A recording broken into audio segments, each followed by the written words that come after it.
Hey everybody, HomeSliceHenry here, and welcome to the Electric Cup. This is a 1500 CP format where only Electric-type Pokemon are allowed, and Unova Stunfisk, Heliolisk, Charjabug, and Vikavolt have been banned. The last time Electric Cup was here, Shadow Alolan Geodude had not been released. I made a line with the double Alolan rocks that did very well, but now that the Shadows are released, the line is so much stronger. The Shadows have way more fast move pressure than the regular forms, and can even do well against Pokemon that should beat them. So without further ado, let's hop into the matches, and let's check out some practice Electric Cup battles featuring the Shadow Alolan rocks. Tough lead in the first match, Hisuian Electrode into Galvantula.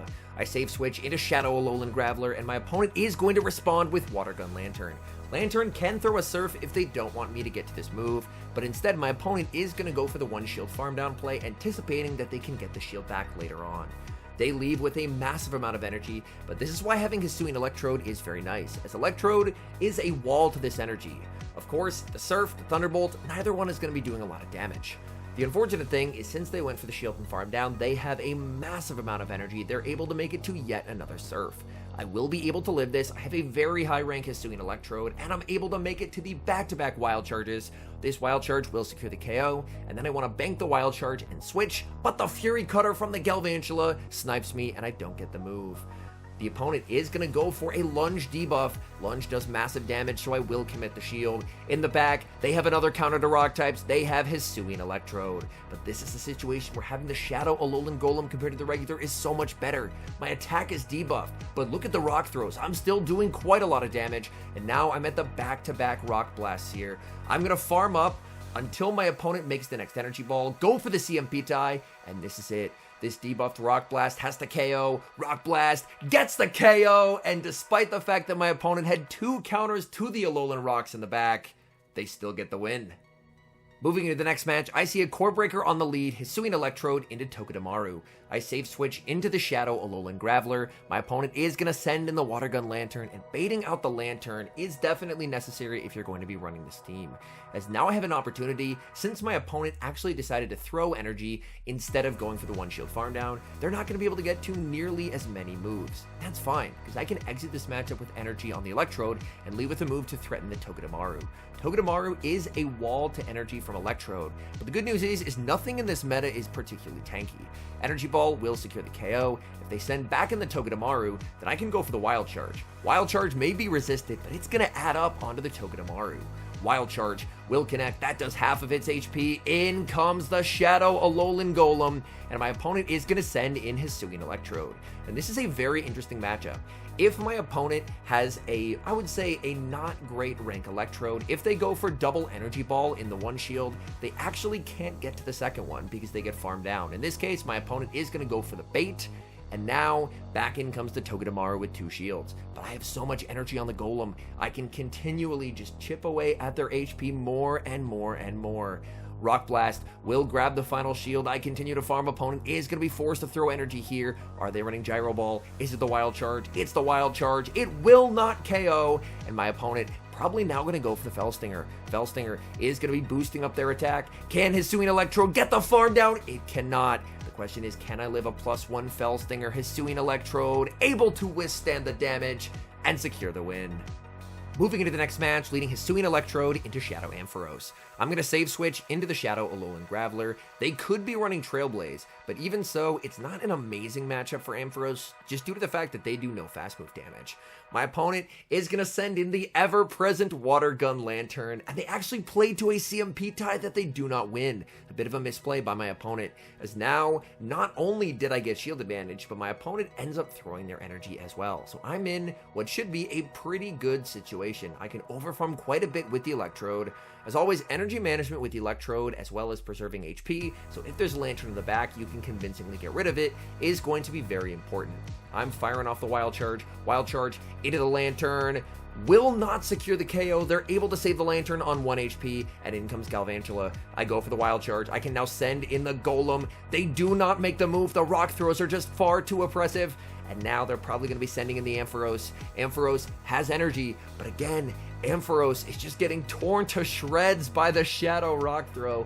I'm committing the shield. Are they running Trailblaze? Yes, they are. I shield up the Trailblaze, get the farm down of the Ampharos, and the Lantern as well, and the rocks continue winning. We see a bit of a tricky lead in the next match, Hisuian Electrode into Shadow Hidden Power Ground Luxray. Luxray in this cup does want to run Hidden Power Ground. Unfortunately, the Hidden Power type is determined when it evolves, and you're not able to change the Hidden Power type. So unless you have one, it's really difficult to get one.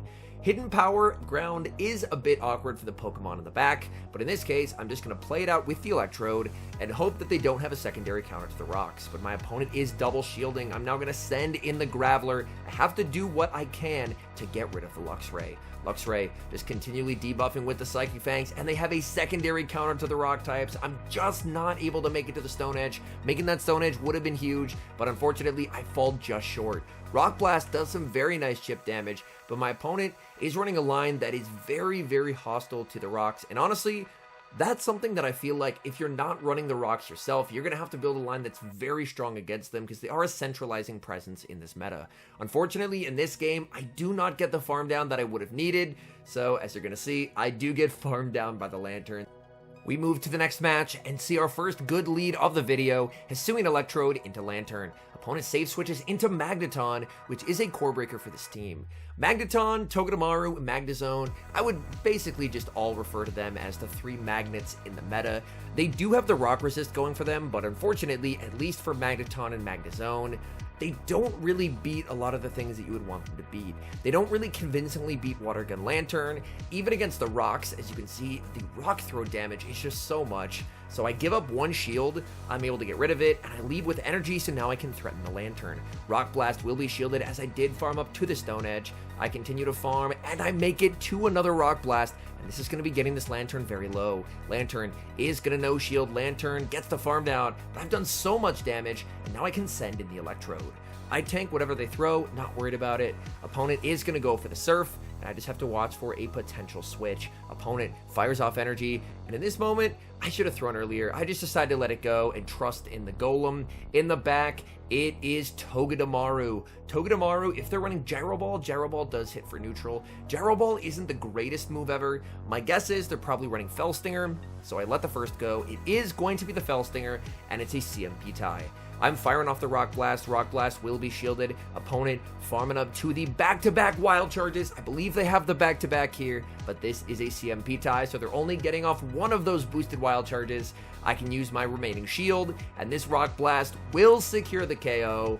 In comes the Lantern, and Lantern gets farmed down as well.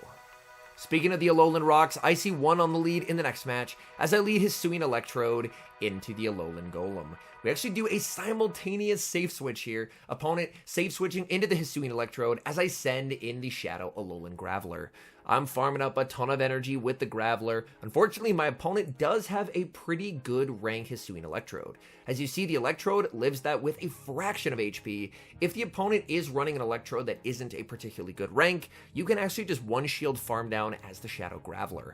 My opponent is going to send in the Golem, and I'm going to be firing off the Rock Blast. Rock Blast is going to be shielded up by my opponent. I'm looking to switch into the Electrode. Electrode farming up energy here. Opponent going to send in Galvantula, and I'm going for the Wild Charge. In this moment, I'm thinking I actually don't want to throw my second move. I would rather them KO me with a lunge, and then I can get energy on my Golem. So I overfarm, I let them throw the lunge, but they actually go for an undercharge here to get farm, and then I make a game-losing mistake. I accidentally send in the Graveler instead of the Golem. I cannot get to the move, and now my Golem is just going to get Stone Edged. Had I sent in the Golem, I would have been in a significantly better situation, but unfortunately by sending in the Graveler, my opponent is just able to land the Stone Edge onto the Golem, and I lose the game. We're met with another Bug Electric in the next match, but this time it is a Volt Switch Charge-a-Bug. I safe switch into the Graveler, and I am met with the ever-present Lantern. Lantern looks like they're going for the one-shield farm-down play. They allow me to make it to the Stone Edge. Stone Edge cleanly allows me to flip switch, so they're forced to commit the shield. Now, Charge-a-Bug is in a bit of an interesting spot. A lot of people built theirs from the Calm Day, which has the legacy move of Volt Switch. Volt Switch, of course, resisted by just about everything in the meta. It does also get access to Bug Bite, but if you want Bug Bite, you're probably going to have to build a second Charge-a-Bug. So when it comes to the Bug Electric type, I would probably just run Galvantula, as that way you don't have to end up building a second one. I'm able to farm up to the back-to-back Wild Charges. Opponent commits the shield. They catch. They have a Raichu in the back, so the opponent running a little bit of Spice. and it's actually the ALOLAN Raichu, and ALOLAN Raichu is going to be able to make it to a wild charge, but I can use shield as the Golem, and Golem with shields to hide behind is just so deadly as a closer. In comes the Lantern. Lantern has energy. I'm going to be expending my final shield and looking for the farm down here. ALOLAN Golem looking for the farm down, getting the farm down, and it's not going to matter what they have in the back. Of course, it's going to be the Charjabug we saw in the lead, but just about anything in this meta does not want to take a Shadow Stone Edge, and we take the game. We've got mirror leads in the next game, Hisuian Electrode versus Hisuian Electrode. Even though the Hisuian Electrode is a counter to the rocks, I do still save switch into the Graveler to check for the Lantern, and here I make a pretty big misplay. As the Graveler, you do always want to try and commit to the Stone Edge, as a Stone Edge landing means that you can actually make a play for switch or grab a shield from your opponent. A Rock Blast, as you can see, doesn't threaten the Lantern whatsoever. So I left this battle in as a little bit of a what not to do in this type situation. I can send back in the Hisuian Electrode, which is quite nice. And if I can farm down here, that would honestly be ideal. I can leave with a massive amount of energy to threaten whatever my opponent decides to send in. They're firing off another Surf. That works for me. And from here, I should be able to get the farm down. But the opponent does not want to let that happen. They aggressively switch back into the Electrode as I fire off the Energy Ball. Energy Ball will connect. I'm going for Energy Ball number 2. And this will threaten a KO or a shield from my opponent. They commit the shield. I send in the Shadow ALOLAN Golem looking to rock throw all the way down. And I have to shield everything here as Energy Ball would easily one-shot. Energy Ball would do massive damage. Opponent not able to make it to a second. And let's see, we know they have the Lantern. The Lantern is very low health. What is that final Pokemon? It's their own Golem. Okay, can I make it to the double Rock Blast? Yes, I can. And I'm at the double Rock Blast, so I should be in a pretty good spot here. But watch this by my opponent. They make the catch, and I realize I've lost the game. If I just didn't throw this move, if I let the Lantern KO me, I could have farmed down with the Electrode, and then I could have made a move versus the Golem, but a beautiful play by my opponent, and I just didn't see the win con until it was too late. We see a great lead in the next match here. I'm going to save switch into the ALOLAN Graveler, and this opponent is still running Volt Switch on the Galv. As the Galv in this meta, you absolutely do want to be running Fury Cutter, as Fury Cutter is just going to do way better. You don't really want to have electric moves unless you absolutely have to. Like Hisuian Electrode doesn't really have better options. It's just a really good thing to beat Lantern, which is why it gets used so much. My opponent, worried about a second Rock Blast, is going to throw energy, and that's fine. I'm 100% okay with that. I can send back in the Electrode, farming up to the Energy Ball, and this Energy Ball is going to hurt. Lantern, it's already used one shield. Are they going to double shield? Yes, they are, protecting the Lantern. In the back, it's a Charjabug. So the opponent running a double Bug Electric team, and unfortunately, they farm up a bunch of energy just to lose CMP to the Golem. They lose all that energy. In comes the Lantern, but I can just let this go. Golem did its job, and I can finish off this game with Hisuian Electrode, as I can send back in the Hisuian Electrode, make it to the Energy Ball, and Energy Ball at this point will be massive overkill, and down goes Lantern. Hopping to the final match, leading Hisuian Electrode into Lantern, so we get one final good lead, and my opponent is staying in this matchup, which is a bit of a surprise, as this is a terrible spot to be in for Lantern. Lantern is going to be firing off the Surf. As we know, I can tank this no problem, so I am going to let that go and go for the Energy Ball. Energy Ball, if it lands, is going to get them quite low. Energy Ball connects. I'm going for the snipe with the Graveler. Opponent sends in a second Lantern, and this is something you can do in practice battles, but obviously you cannot do in GBL. Is the opponents that I was playing in the Discord were clearly not a massive fan of the fact that the double rocks were beating a lot of stuff. So this trainer is bringing out the double Lantern strategy. Obviously, it's not a thing that you can do in Go Battle League. As Go Battle League, you have to run 3 unique Pokemon, but in friendly battles, you can run duplicates. So this trainer has 3, or actually 2 Lanterns that we know of so far. Bit of a spoiler alert. Guess what's in back? There's a 3rd Lantern waiting for me back there. They send in the 3rd Lantern, and I'm like, you have got to be kidding me. How many Lanterns do you have built? I'm going for this Rock Blast, as my opponent is just going to continue to farm me down. They commit the shield. I'm going to get fully farmed down here. I have to try and make it to a move. I get to the move. Wait, how low is that 3rd Lantern? I know it's incredibly low. Wild Charge gets the KO. We lose by 1 HP against Triple Lantern. All in all, the Electric Cup It's a very condensed meta, and that's one of the reasons why a pretty simple strategy like double rock throw can be highly effective, especially now that the shadows have been released. Getting that extra damage is really nice, and you just have to make sure to keep shields for the rocks to hide behind so they can let rock throw absolutely shred through the opponents. As I mentioned, this can be a very annoying strategy for a lot of opponents to face, but that's because it's very effective. The strategy took a lot of people to legend the last time the Electric Cup was out, and I imagine this time it's not going to be much different.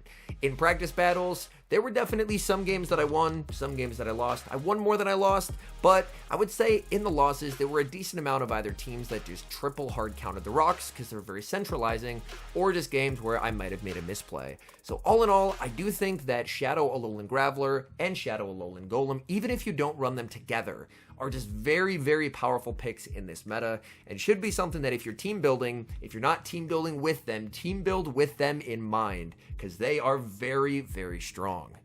Anyways, thank you guys so much for watching. If you're enjoying the content, make sure to leave a like and subscribe to the channel if you haven't. And a special thank you as always to our members here on YouTube. The support you guys provide is sincerely appreciated, so thank you guys oh so very much. And until next time, I've been HomeSliceHenry.